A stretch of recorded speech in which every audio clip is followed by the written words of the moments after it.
Está no ar o STJ no seu dia, um programa do Superior Tribunal de Justiça. Apresentação, Tiago Gomide. Olá para você que nos acompanha a partir de agora, está no ar mais um STJ no seu dia. Eu sou o Tiago Gomide e no episódio de hoje nós vamos falar sobre um tema sensível que envolve direito à saúde, sigilo médico e a proteção de crianças e adolescentes. A quarta turma do Superior Tribunal de Justiça negou o pedido de indenização por danos morais contra um laboratório de análises clínicas que realizou um exame de gravidez em uma adolescente de 13 anos de idade sem a presença de um responsável legal. O caso também envolve discussões sobre sigilo no atendimento médico, dever de comunicação aos responsáveis e a necessidade de comprovação de dano concreto para fins de responsabilidade civil. E para entender melhor os limites da atuação de laboratórios, o papel do Estatuto da Criança e do Adolescente e como o STJ tem interpretado situações em que há conflitos entre a proteção familiar e a autonomia no atendimento de saúde, eu converso agora com a advogada especialista em Direito de Saúde, Natália Monice Lima. Seja muito bem-vinda ao STJ no seu dia. Oi, Tiago. Eu agradeço mais uma vez pelo convite. É sempre uma satisfação e uma alegria poder participar aqui com vocês do programa. Doutora Natália, começa explicando para quem nos acompanha como que a jurisprudência do STJ tem tratado, de forma geral, casos envolvendo responsabilidade civil de laboratórios e hospitais em atendimentos a menores de idade. De uma forma geral, a jurisprudência dos nossos tribunais, né, e principalmente ali baseado no entendimento do STJ, a gente tem um entendimento de que se aplica a lógica da responsabilidade objetiva das relações de consumo também na área da saúde, como uma análise rigorosa desses pressupostos de responsabilidade civil por se tratar de uma demanda sensível como uma demanda que envolve saúde. O STJ, nesse caso, ele tem reforçado que não basta, nesses casos, a existência de uma falha formal na prestação dos serviços, né? É indispensável a demonstração de um dano concreto e do nexo de causalidade entre a conduta do prestador e o prejuízo sofrido pelo paciente ou pelo familiar que alega ali aquela falha. Quando a gente está tratando de menores, como é o caso dessa recente decisão do STJ, há um cuidado que é adicional. A análise ela é feita à luz também dos princípios de proteção integral, sem afastar a necessidade de prova do efetivo dano. Ou seja, nesses casos que a gente tem o envolvimento de menores como vítimas ou pretensas vítimas, há uma proteção que ela é qualificada, mas de forma nenhuma traz uma responsabilização automática ali dos prestadores de serviço. Ok. E em situações envolvendo adolescentes desacompanhados, quais são os limites jurídicos entre o dever de sigilo profissional e a comunicação aos responsáveis legais? No caso dos adolescentes desacompanhados que buscam o serviço dos prestadores, né, na área da saúde, a jurisprudência do STJ ela tem adotado uma abordagem que é equilibrada, que ela vai reconhecer ali o sigilo profissional, que ele é um elemento essencial da prestação dos serviços de saúde, inclusive para o caso dos adolescentes. O tribunal, o STJ, ele entende que não há um dever absoluto de comunicação direta aos responsáveis legais daquele menor em todas as situações, porque em muitos casos, especialmente quando envolvem temas sensíveis, como a questão de gravidez, como foi o caso específico de julgamento ali no STJ, o sigilo ele pode ser preservado para proteger o próprio adolescente. Então, ao mesmo tempo, o STJ ele reconhece que existem deveres de comunicação institucional, né, voltados à rede de proteção, ali a gente envolvendo Conselho Tutelar e outras autoridades públicas, especialmente em situações de risco. Mas também deve ser ponderada a questão da comunicação aos responsáveis legais, aos pais, principalmente, porque muitas das vezes a ocorrência de uma violência ela pode acontecer dentro de casa. Então, em razão disso, precisa ser realmente ponderado. O STJ exige sempre a comprovação do dano concreto para configurar responsabilidade civil em casos de possível falha na prestação de serviços de saúde, doutora? Sim, esse é um entendimento bastante consolidado. O STJ ele afasta a ideia de dano moral presumido em situações como essa que a gente está tratando. Mesmo diante de uma eventual falha na prestação de serviços, essa indenização ela depende da comprovação de outros requisitos, como o prejuízo concreto, que seja decorrente dessa falha, né, dessa prestação do serviço ali de saúde. A jurisprudência, ela é firme no sentido de que a responsabilidade civil, ela exige a presença simultânea da conduta do agente, do dano efetivo e do nexo de causalidade entre essa conduta e a ocorrência do dano. A ausência de qualquer um desses elementos pode impedir o dever de indenizar pelo prestador de serviços. Como que a jurisprudência diferencia irregularidade administrativa de ato que gera a obrigação de indenizar na área da saúde? Sim, o STJ e os nossos outros tribunais também de justiça fazem uma distinção clara entre essas duas esferas. As irregularidades administrativas, como vindo ali como um descumprimento de protocolos ou de deveres legais, principalmente de comunicação, elas podem gerar sanções administrativas para aquele prestador, né? Hospital, laboratório ou o próprio prestador médico.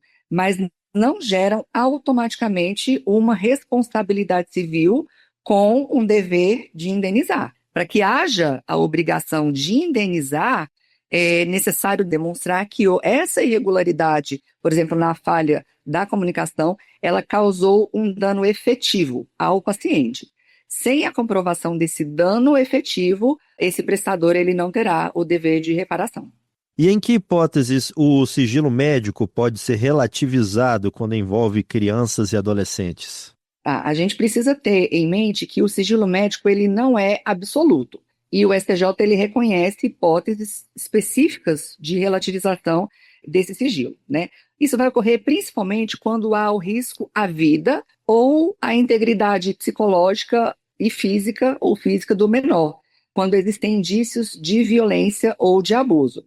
Nesses casos, a quebra do sigilo ela é admitida como uma medida de proteção, normalmente direcionada à rede institucional competente, e não necessariamente a comunicação direta com responsáveis legais, principalmente com os pais, né? Haja vista que pode acontecer dessa violência ter sido praticada no seio daquela família.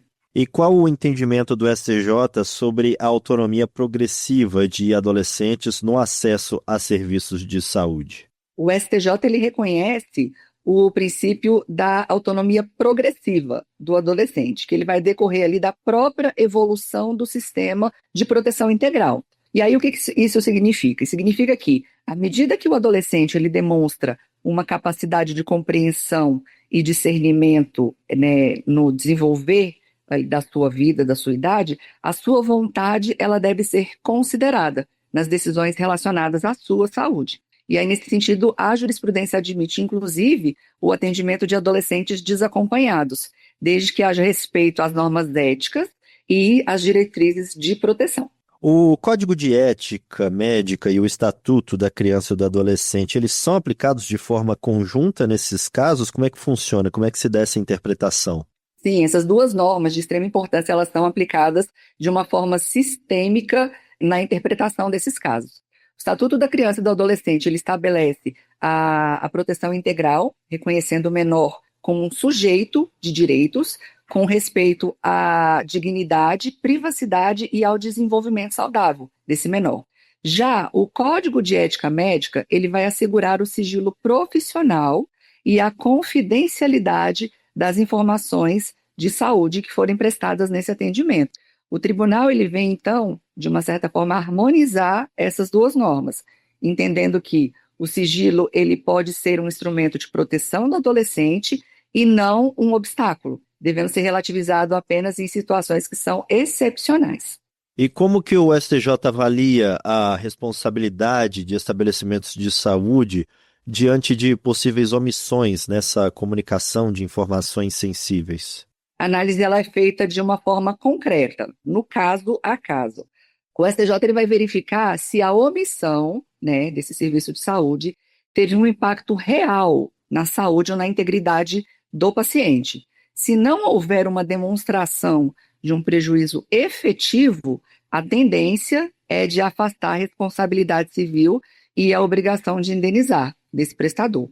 Por um outro lado, o tribunal ele admite também que em determinadas omissões elas podem gerar consequências administrativas, especialmente quando envolvem os deveres legais de notificação.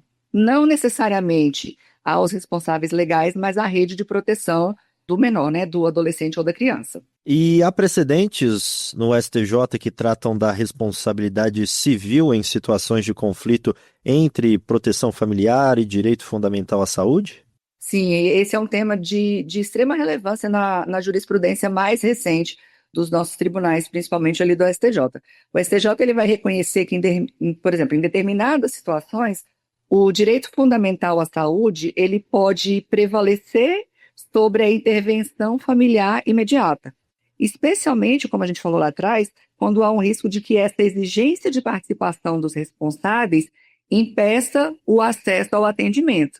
A Corte Superior ela adota uma visão realista das situações, considerando que nem sempre o ambiente familiar ele é protetivo, o que justifica a atuação prioritária da rede institucional de proteção, que vai garantir ali esse atendimento de uma forma humanizada e própria para o adolescente ou para a criança, né? Considerando a participação e a atuação de Conselho Tutelar, do Ministério Público e de outras autoridades. Para a gente fechar essa nossa conversa, doutora, quais são os critérios usados pela jurisprudência para equilibrar aí a proteção integral do menor e o acesso aos serviços de saúde? Tiago, o STJ ele utiliza uma combinação de critérios jurídicos e fáticos para garantir esse equilíbrio da proteção. Entre esses critérios, nós temos o grau de maturidade e de discernimento desse adolescente, nós temos a existência de risco concreto à sua saúde e à sua integridade, temos também a necessidade de garantir acesso efetivo desse paciente ao serviço de saúde, preservação do sigilo e da privacidade de suas informações, atuação de uma rede de proteção institucional e a exigência de uma demonstração de dano para fins da responsabilização civil. Em resumo, a gente tem ali que a lógica adotada é de equilíbrio, é proteger o menor sem criar barreiras que inviabilizem o acesso à saúde dele. Ok, doutora Natália Monice Lima, muito obrigado por essa participação aqui no STJ no seu dia. Eu agradeço muito pelo convite, Tiago. Parabenizo pela abordagem, né, pelo trabalho de vocês e sempre estou à disposição para poder ajudar trazendo as informações que nós pudermos. STJ no seu dia, um programa do Superior Tribunal de Justiça. STJ no seu dia vai ficando por aqui. Agradeço pela sua companhia na Rádio Justiça e também pelas plataformas digitais. O STJ no seu dia tem produção de Caio Baltazar, trabalhos técnicos de Roberto Glória, direção e coordenação geral de Daniele Lombardi. Até o próximo episódio. STJ no seu dia, um programa do Superior Tribunal de Justiça.